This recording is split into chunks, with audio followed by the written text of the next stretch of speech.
Hello what's up, कैसे हैं आप सब। स्वागत है आप सबका आज की इस रिवीजन सेशन में, जहां हम रिवाइज करेंगे ऐसे 570 गोइंग कंसर्न एकदम राजधानी वाली स्पीड में।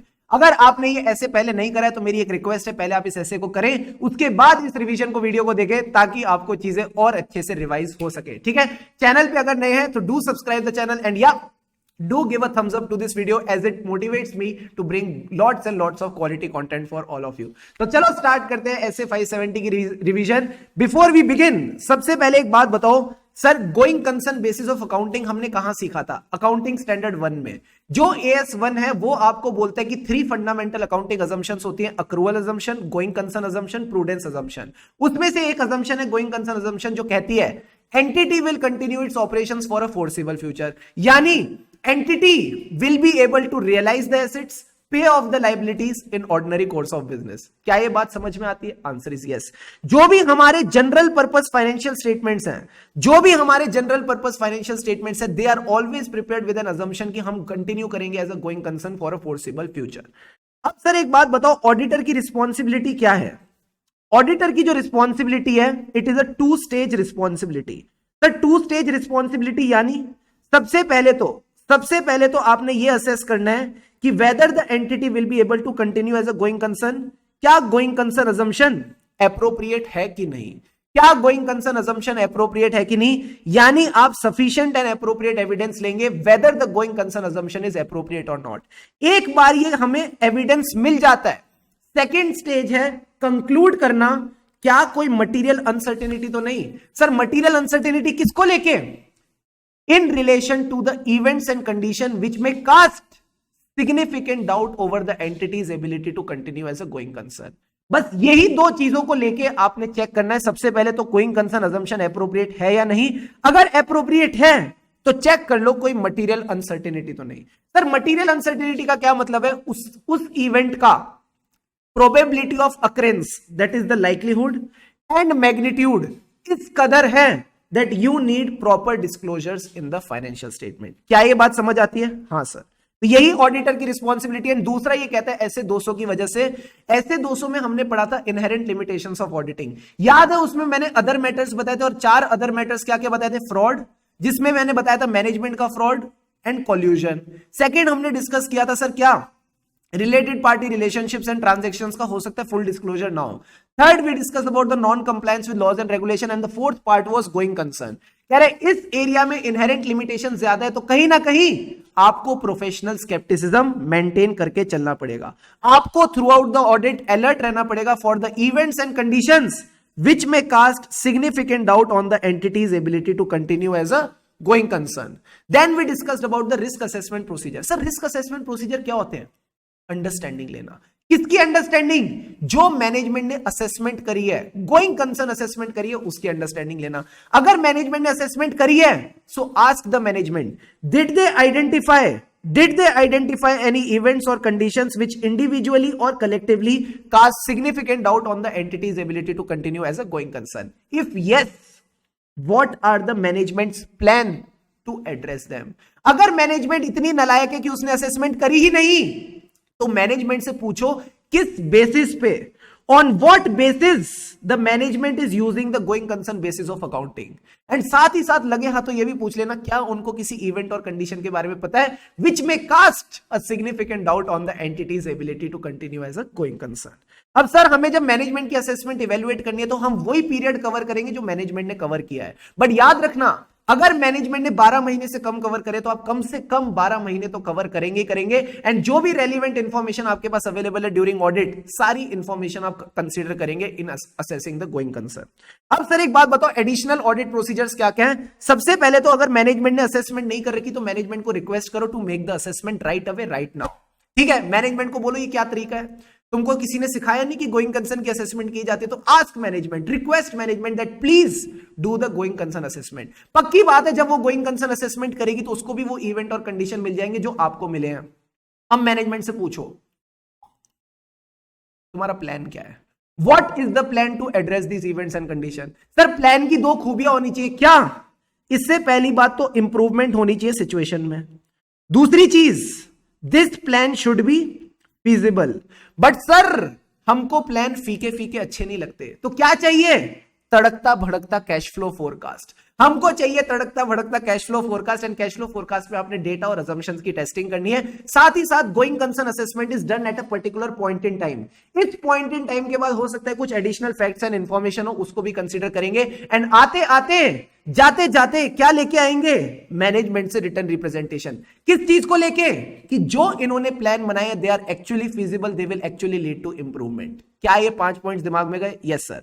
सबसे पहले मैनेजमेंट को बोला असेसमेंट करो, असेसमेंट करने के बाद मैनेजमेंट से उनका प्लान पूछा, प्लान फीका फीका अच्छा नहीं लगता तो कैश फ्लो फोरकास्ट लिया, एंड आखिरी में additional facts and information consider करके रिटर्न रिप्रेजेंटेशन लेके वापस आ गए। इसके बाद के जो पॉइंट्स है आपने इनको बस रीड करना है for MCQ point of view, ये आपके काम आ सकते हैं। Now comes the main point, conclusion. Sir conclusion के केस में हमें क्या करना है?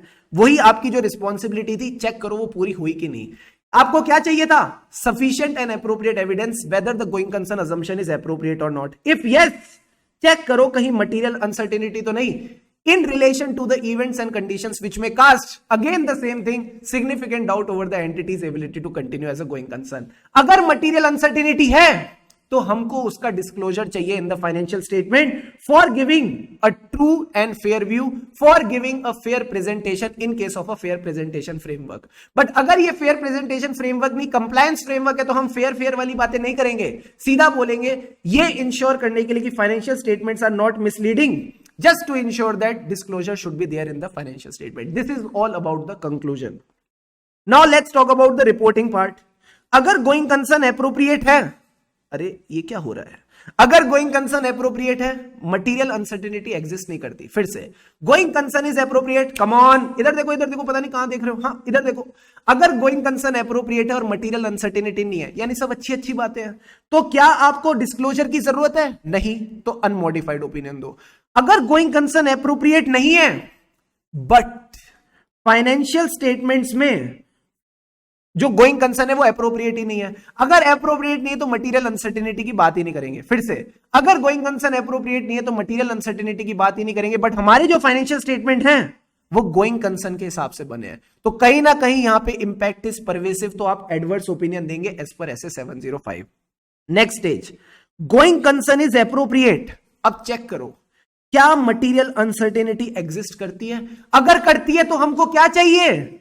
disclosures in the financial statement. If the disclosures are there in the financial statement तो आप unmodified opinion दोगे, but याद रखना you need to draw the attention of the users on the financial statement।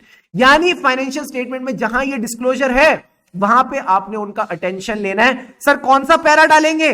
emphasis of matter paragraph। आधे बच्चे तो यही गलती करते हैं, बोलेंगे emphasis of matter पैरा आएगा, नहीं, आप यहां पे मुर्ग पैरा डालोगे। सर मुर्ग पैरा का मतलब है material uncertainty related to going concern, and through that para you will draw the attention of the users to this disclosure. Plus याद से एक बात लिख देना, that your opinion is not modified with respect to this matter. इस matter को लेके आपका ओपिनियन मॉडिफाइड नहीं है। बट सर अगर मैनेजमेंट ने डिस्क्लोजर दिया ही नहीं है तो फिर डिपेंडिंग ऑन द सर्कमस्टेंसेस आप क्वालिफाइड ओपिनियन देंगे, एडवर्स ओपिनियन देंगे, एंड जो आप बेसिस देंगे, किस बेसिस पे आपने अपना ओपिनियन क्वालिफाई किया, एडवर्स दिया, उसमें बताएंगे कि मटेरियल अनसर्टेनिटी तो एग्जिस्ट करती थी बट इन नलायकों ने, इस मैनेजमेंट ने डिस्क्लोजर्स नहीं दिए। क्या ये बातें समझ में आती हैं? हाँ sir, this is all about the reporting. And at the end of the class हमने क्या चीज डिस्कस करी? मेन चीज जो हमने डिस्कस करी वो थी इवेंट्स और कंडीशन। फाइनेंशियल इवेंट्स की अगर मैं बात करूं तो पहले तो लायबिलिटी साइड उठा लो। अगर आपकी net liability, net current liability position है, यानी liabilities are more than assets, आपका गोइंग कंसर्न अफेक्टेड है। लायबिलिटीज में दो लायबिलिटीज होती है, non current liability, current liability. Non current liabilities में आएंगे fixed term borrowings, long term borrowings, जिनकी मेच्योरिटी आ रही है बट आपके पास पैसे ही नहीं है। There is no indication that you will be able to renew it और you will be able to repay it. Plus आप करंट बोरिंग से लॉन्ग टर्म फाइनेंसिंग कर रहे हो। और बताओ सर, क्रेडिटर्स को टाइम पे पेमेंट नहीं करते तो उन्होंने अपना क्रेडिट सपोर्ट विड्रॉ कर लिया। एंड लास्ट पॉइंट इज, जब वो क्रेडिट सपोर्ट विड्रॉ कर लेंगे तो वो क्रेडिट से कैश ऑन डिलीवरी ट्रांजैक्शन पे चले जाएंगे। क्या ये बेसिक बातें समझ में आती हैं? हाँ सर, ये खत्म हो गई। उसके बाद बचा हमारा अलग साइड, ऑपरेशनल लॉसेज हो रहे हैं। अगर ऑपरेशनल लॉसेज होंगे, नेगेटिव कैश फ्लोज होंगे। अगर कैश फ्लोज नेगेटिव है तो डिविडेंड कहां से दोगे? एंड आपके फाइनेंशियल रेशियोज भी पॉजिटिव हो जाएंगे, नहीं एडवर्स हो जाएंगे, एडवर्स की financial ratios. Then we discussed about the operating indicators. बड़ा सिंपल है, सप्लायर चला गया, लॉस ऑफ की सप्लाईज, कहीं ना कहीं there is a shortage of supplies. और बताओ सप्लाईज तो हैं बट लेबर नहीं है, लेबर डिफिकल्टीज हो रही है। और बताओ मैं कह रहा हूं लेबर भी है, माल भी बन रहा है बट मार्केट ही नहीं है। Loss of market, loss of customer, बड़ी दिक्कतें हैं। अब जब मार्केट ही नहीं है, कस्टमर ही नहीं है, काम ही नहीं चल रहा, तो की मैनेजमेंट भी रुक के क्या करेगी, वो भी चली गई। एंड अब एंटिटी को लिक्विडेट करने का टाइम आ गया है। Management's intention to liquidate the entity. Last point is the others. Others में सिंपल सी बात है, आपने नॉन कंप्लाई किया with the capital, statutory and legal requirement, इस वजह से आपके ऊपर प्रोसीडिंग्स हो गई, लीगल प्रोसीडिंग्स हो गई।